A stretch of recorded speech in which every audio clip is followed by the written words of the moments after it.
Good afternoon. Welcome to Tundra Restaurant Supply. I am Chris Tavano, and today we're going to talk about a little bit of knife care and maintenance.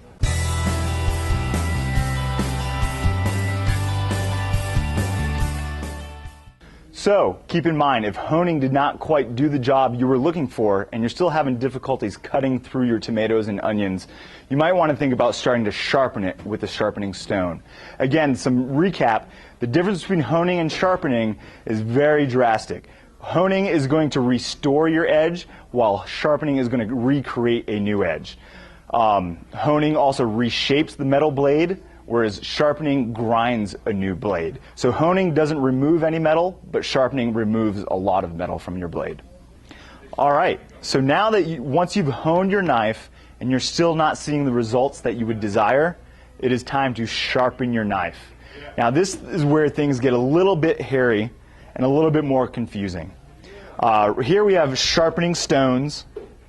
This is a tri-stone right here. Again, not to be confused with dry stone. A tri-stone means that there are three different phases: coarse, medium, and fine. And then in this basin, you're going to want to have oil.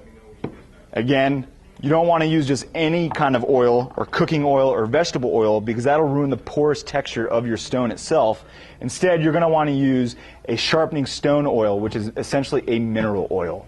Now that's what you're going to want to have in your basin, so that way it's a nice lubricant for your abrasive to grind a new edge.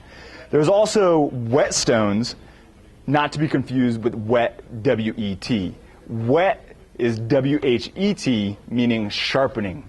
Again, there are other stones out there as well. There are ceramic stones that are pretty non-porous and they don't need any lubrication. That is probably the closest thing to a dry stone that you can get, D-R-Y stone.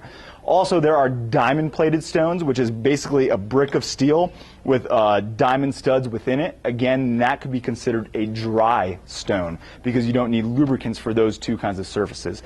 However, any other kind of abrasive stone other than ceramic or diamond, you are going to want to use some sort of mineral oil lubricant. Again, there are also some water stones out there, and those you're going to have to soak. The stone itself, they take special instructions, and you're going to want to soak that stone for a half hour before you actually start grinding on that. All right, so now we're actually going to sharpen our knife via this wet stone we have here. Again, I have my mineral oil, and we'll just lubricate this stone a little bit so that way it gets nice and lubricated. It's nice that this stone has a particular gasket to keep it in place on the table itself. Again, when sharpening on a stone, same thing like the honing rod. Two things you're going to want to worry about is the angle and the abrasiveness. The abrasiveness on this particular stone has two kinds of grit. Think of it like sandpaper. You got a 400 grit and a 1000 grit. So you got coarse and fine. And again, from there, just like the honing rod, you're going to want to make consistent strokes simultaneously across the stone as well as simultaneously across the blade itself. Again, we're trying to create a beveled edge. So you'll put it here, press firmly, and with your fingers you're going to want to keep that blade intact with the abrasive surface and push forward as you slide across the knife. Obviously this stone was a little bit short for me and I didn't quite get all the way across my blade.